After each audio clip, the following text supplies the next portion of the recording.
Сайн байцгаана уу сонсогчдоо, та бүхэнд энэ өдрийн мэндийг хүргье.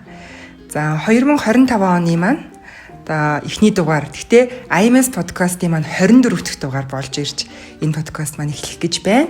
За өнөөдрийн маань зочноор манай мэдрэл судлалын секторын эрдэм шинжилгээний ажилтан Саран цэцэг маань оролцох болно.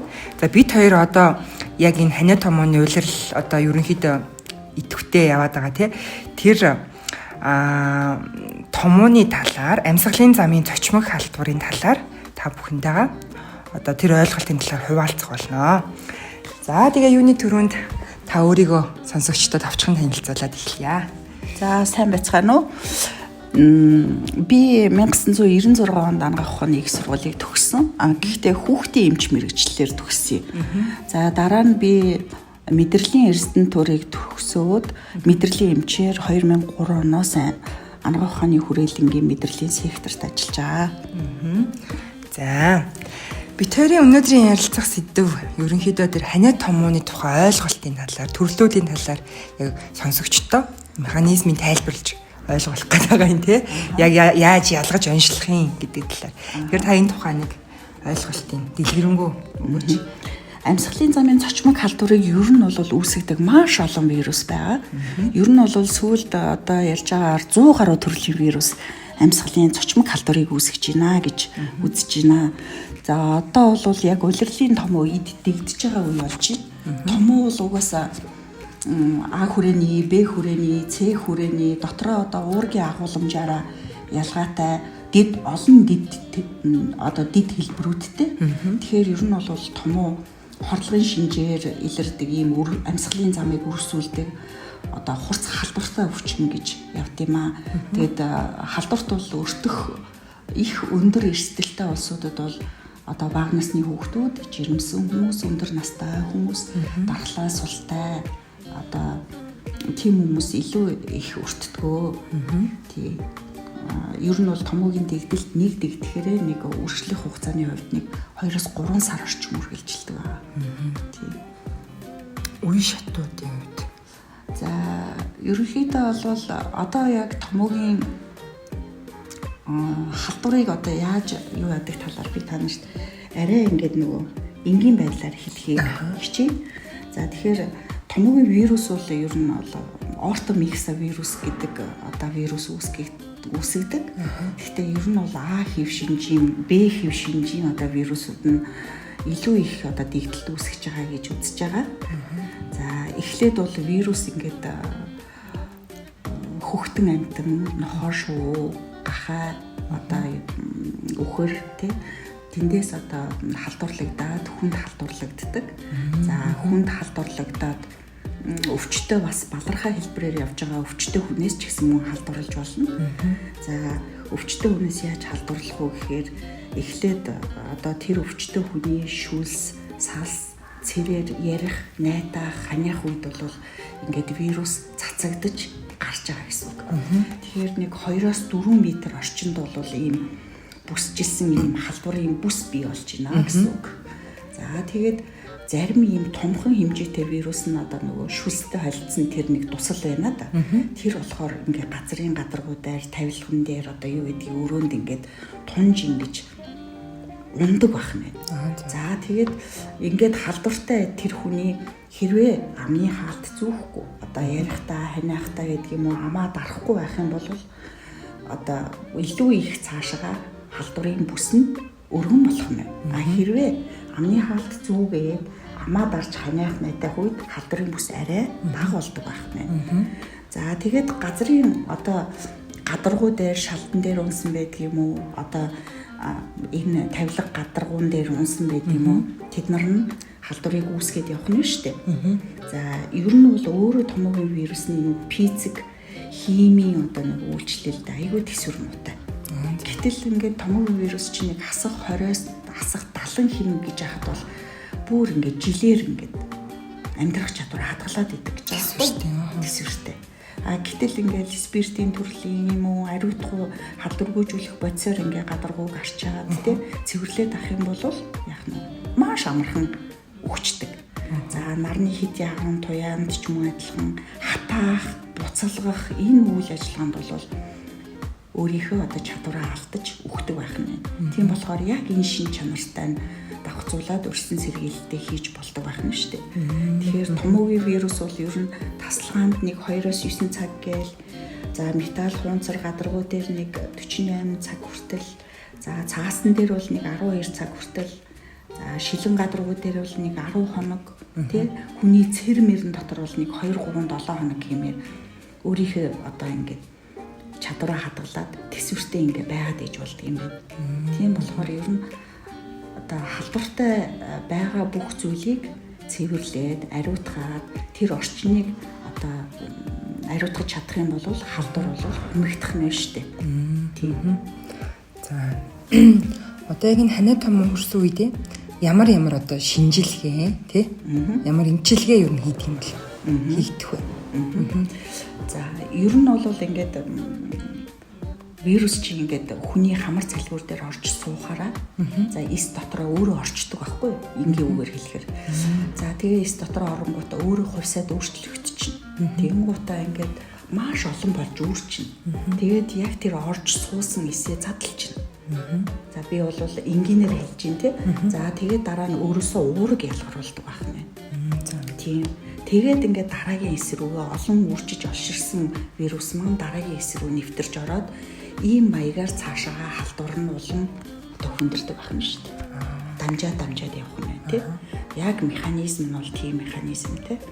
За тэгээд одоо халдварлагдах нууц үе гэж байна. Халдвартай хүнтэй ойр байж байгаа юм уу? 1-7 хоног дотор одоо халдварын нууц үе гэж байна. Тэр нь болохоор яах нь вэ гэхээр өвчний шинж тэмдэг октын илэрдэггүй байх нь. За дунджаар 1-2-4 хоног доторлог гэж ярьдаг юм. За тэгээд тэрнээс цаашаа бол яг өвчин илэрж эхлэх юм байна шүү дээ. За тухайн үндэ бол мэдээж одоо бие сулраал, хамраас нус гоожоол, за нүд захтнаал, хоолой хөндүрлэр, хуурай хамяалгаал тий. За тийм шинжүүд илэрнэ. Тэгэл хоолнд дургу болоод нэг хордлогын шинжүүд илүү давмгаа болохоор за үе мөч эднэр янгинаал тий. Ерөөсөө л би нэг одоо ямар ч хэсэг ханиад хүрж явах шиг байна гэдэг нэг юм мэдэгдэж байна хүнд тий. За тийм шинжүүд гарах юм байна. Энд чинь нөгөө хөнгөн хэлбэртэй үедээ бол яг нь 38 хүртэл халуураад идэг байхгүй. За тэгээд бусад ийм ханиадны шинжүүд, ерөнхий шинжүүд гарч байгаа. За гэтэл яг хүнд одоо хэлбэр бол өндөр халамтай. За тэгэл халуун ерөөсө буухгүй. Дээрээс нь толгой өстө маш хүчтэй өвдөн тий. Нүд гэрэлт гэлбагч байдаг юм уу? Үгүй бол татах, бөөлж амьсгал дутагдлын шинжүүд. За тэгээ дээрээс нь уушиг хавагнах, уушигны эдэн өрөвсөх, үгүй бол одоо тархины зөөлөн бүрхүүл өрөвсөх маш хүндэрч энэ бүр амьсгалын дутмагшил энэ шинжээр одоо хүндрээд ингээд өвчтөн нас барах хүртэл хүнд хэлбэрээр ч гэсэн бас тохиолдох боломжтой. Ийм айхтар өвч юм шүү. Яг эмчилгээ нь яг юу вэ? За эмчилгээний хувьд бол яг нөгөө өвөрмөц болон өвөрмөц бус эмчилгээ байдаг. Гэтэл одоо томоогийн вирус чинь дотроо тийм өвөрмөц уургуудтай байхгүй. Гэтэл тэр уургуудыг хоригддаг одоо эмүүдийг хэрэгэлдэг. Тэр нь одоо манайхаар бол вирусын тэр уургуудыг одоо яан гэсэн үг хориглогч одоо цааш нь үржихгүй байх гэсэн үг. Тэр вирусыг одоо тэр уургуудыг хориглоснороо тэр нь үржиж олширч одоо тэр хувьсал болох үйл ажиллагааг саатуулж байна гэсэн. Тийм төрлийн л ийм бичиж өгөх юм шүү дээ тийм нар маань. Тэгэхээр тэр нь оселтамивир, занамивир гэх мэтчлэн тийм эмнүүдийг вирусын эсрэг бэлтгэлүүдийг хэрэгэлдэг. За түүнээс гадна иммуноглобулинууд, интерферон гэдэг ийм бэлтгэлүүдийг бас хэрэгжилж болдог. Тухайн өвчтөндөө тохируулаад одоо ямар шинж байна тийм ээ. Хавсарсан эмгэгтэй л одоо хавсарсан эмгэг байх юм бол хүндрэх магадлал өндөр учраас антибиотик хэрэглэх гэдэг юм уу. За шинж тэмдэг дарах юмнуудыг хэрэглэнэ. За хүмүүс бол асуугаад идэг. За ханиад төрцөө одоо би утах уу гэж асуудаг тийм утлага хийх үү гэдээ асуудаг. Ер нь бол утлагыг шуугиантай үед л илүү хийдэг. За хамрыг бол угааж болно, хоолоогоо зайлж болно. Хордлогын шинжийг багасгахын тулд одоо шингийн имийг маш сайн уух хэрэгтэй. Шингэн дотроо бол хярам, цай, байх уу одоо Ансны шүүс, чацраны шүүс гэх мэтлэнгээр шингэнийг бол өдөртөө 1-1.5 литр хүртэл одоо уух хэрэгтэй. За ер нь бол яадгүй гэхээр 2-3 хоног дотор халуун буутал хэвтрийн дэглэм сахих нь илүү сайн байдаг. Гэтэл бол ханиад хүрцүүлээ яах нь зүгээр ингээд яваад иж болохгүй нь шүү дээ. Ажилдаа, хичээлдээ, сургуульдаа хамаагүй яваад халдварт хараагаад яваад байх одоо болохгүй байх юм. За тэгэхээр хэвтрийн дэглэмээ сахиад шингийн масаа уугаад тэгээд одоо эмчийн зөвлөсөн эмнүүдийг хэрэглэн. Тэрнээс иш одоо хүмүүс чинь эмийн санд ороод миний толгой өвдөд нусгаажээд байна, хоолой өвдөд ямар юм уух уу гэд ингээд зөвлөж жоод им авч уудаг. Тэр бол одоо томоогийн үед энэ бол ерөөсөө боломжтой гэсэн үг. За тэгвэл одоо ханиад томооноос яаж урьдчилан сэргийлэх боломжтой юм бэ? Хэрвээ одоо ингээд яг томоо байна гэж үзэх юм бол эн чинь хоолой, залгуур одоо хамрын арчтаас авчаад тэгээд полимераас ингийн уурал тавьж үздэг. За тэгээд оршилдог ер нь бол за түүнээс гадна тухайн өвчтөнд зориулаад одоо бусад лабораторийн шинжилгээнүүд цусны дэлгэрэнгүй шинжилгээ гэдэг юм уу, биохим байт юм уу, эрентгийн шинжилгээ гэдэг юм уу, ингээд шинжилгээнүүд нэмэлтээр хийж болдог байх нь байна. За тэгтээ бол ер нь бол томоогоос сэргийлэх өрмөц болон өрмөц бус сэргийлт гэж байдаг. За өрмөц сэргийлт гэдэг нь болохоор өхүүлсэн болон одоо амьд вакциныг бол хэрэгжилж байгаа. Вакцинаар. Жишээлбэл олон хүмүүс ингээ хамт олон дотор нь дархлаа тогтоох зорилгоор одоо арьсан тарьж хэрэгэлдэг Верон гэж вакциныг хэрэгэлдэг байх нь. За зүгээр өрмөц бус гэх юм бол яг хуу тусгайлаад өвчтөе хүний ингээ тусгаарлаад одоо энгийн болон шүүлтүүртэй ингээ амны хаалтыг ингээ хэршүүлж зүүлгээд тийм ээ. За олон нийтийн газраар явуулахгүй гарын тогтмол угаалгаад гэр оронд чихтэй цэвэрлэгээ хийгээд өрөөний агааржуулалтын тогтмол одоо сайн байлгаад ах юм бол энэ бол сэргийлтийн хамгийн чухал одоо үйл ажиллагаа болдог. За агаар сэлгэх өрөөний сэлгэлтийг бол ер нь хүмүүс зүгээр порчгоо онгойлгоод орхичдаг. Тэр бол яг сэлгэлт болж чаддгүй. Ер нь бол нэг өдөрт 4 удаа 10 минутаар за нефт ингээд салхилуулж агаарыг сэлгэх нь хамгийн цохимжтой байдаг. За тэгээд агаарыг бол нэг 70-80% чигшилтэй байлгах зорилгоор хүмүүс чинь чихтэй алчуур гэртээ дэлгэж тавиад үгүй бол төмпөн тус хийж тавиад тэгээд шалаа чихтэй алчуураар арчаад гэх мэтлэнгээр чиглэгийн байдлыг бас хангаад идэг. За тэгээд ер нь бол ариутгал халдваргүйтгэлийн бодисоор шалыг одоо юмны гадаргууг сайн цэвэрлж явах юм бол одоо дараагийн хүн өвдөх дараагийн хүн өвчлөх тэр одоо замыг хааж гинэ л гэсэн үг байхгүй. Тийм болохоор ерөнхийдөө бол өрсөн сэргийлтийг бид чинь нөгөө өмнө ковидын үед яаж сэргийлж ялла бүгдээрээ сайхан амны хаалтаа зүгээд маш сайн гараа угаагаад хоолойгоо маш сайн зайлаад тэгээд хамраа угаагаад бүр тийм таталт суусан байсан. Одоо тэгэхээр бүгдээрээ яг тэрүүн шигээ хамгаалж чадах юм бол томоогоос сэргийлээд авах боломжтой байхгүй. За ер нь бол битэрийн за ингээд подкастанд ер нь өндөрлж байна. Тэгээд сүүлийн асуулт нь болохоор та одоо сонсогчдоо тийм нэмээд хэлэх зөвлөгөө юу вэ? Сүүлийн асуулт нь даарё. За ерөнхийдөө болохоор сая чинь бид нар томоогийн дэгдэлт ийм яг алаг цог дэгдэлтэй байна гэд халдвар төвчин судлалын төвөөс томоогийн одоо үндэсний төв гэдгээс мэдээлэгдсэн. Ер нь бол нэг 10,000 хүнд 60.7% 2025 оны 1 сарын байдлаар нь шүү. Одоо тархалтай байна гэж мэдээлсэн. Дэлхийд дахинд бол ер нь юу гэдэг юм бэ лээ? 1 тэрбум орчим одоо томоогийн тохиолдол бүртгэгддэг гинэ. Тийм. Тэрнээс бараг 3-5 сая орчим маш хүнд хэлбэрийн томоо эзэлдэг гэж. Тийм. Тэгээд манай дээр болохоор хүнд хэлбэрийн томоо бол нэг 7.4% таа байна гэж мэдээлсэн байлаа.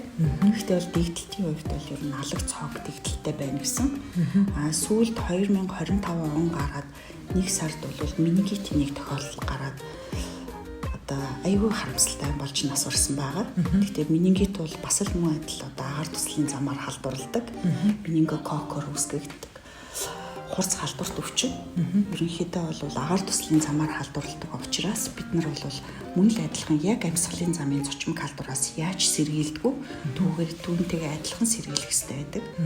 За менингит бол угаасаа хүнд эмнэлзэн хувьд бол маш хүнд илэрлэлтэй. За ерөнхийдөө халдвар авснаас хойш нэг 10 хоногийн дотор шууд тууралт гарч эхэлдэг. Маш өндөр халуурдаг. Халуун ерөөсөө огт буухгүй. Өндөр халуун гэдэг маань ер нь 39.5 40-оос дээшээ л халуурна гэсэн үг. За тэгээд халуурч байгаа дараа нь болохоор ийм цусрагт тууралт гардаг. Тэгээд дасны булчингийн хөшөнгөд нь одоо татна тий. Тэгээд өвчтөн бол маш хүнд байдаг учраас менингитээс бол өстой маш ямар нэгэн зөвөрлөл рүү бол заавал эмчид ханднаа л гэж хэлэх гээд байгаа. Тий. Маш аюултай, маш хүнд явцтай ийм хурдан хүндэрдэг өвчин учраас. За тэгж зөвлөхөр байна. Тэгэхээр ерөнхийдөө бол амьсгалын замын ямар нэгэн одоо зовир гарсан бол дураараа эмчилгээ хийхээс татгалзах хэрэгтэй. Тэгээ үзүүлээд ямар одоо төрлийн том уу нуу, иж том уу тий ингээ ялгаж онцлуулад тэгээд яг тохирсон эмчилгээг эмчээс зөвлөгөө авсны дагуу хийх ёстой л гэж хэлэх гээд байна. Дур мэдээж юм уу? Дур мэдээж юм уу? Зөвхөн одоо ингээд ихэнх үедээ бол мэдээж хөнгөн үедээ нэг 3-5 хоног дотор идэгчин штэ. Тэгээд нэг хоолой жоохон хөндөрүүлж агаад ханиалхан багасаад идэгчээр нэгчлээ гэж боддог. Гэтэл зарим тохиолдлууд бол яг тэгж хөнгөн эхэлж байгаа юм шиг болсноо хүндэрдэг байхгүй. Тийм болохоор нэг заавал онцлогоо хийх шаардлагатай гэж хүмүүстээ зөвлөе та. За баярлалаа. За өнөөдрийн маань подкаст маань ийхүү өндөрлөж байна. Тэгээд дараагийн дугаар хүртэл баяртай сонсогчдоо. Баярлалаа. Баяртай.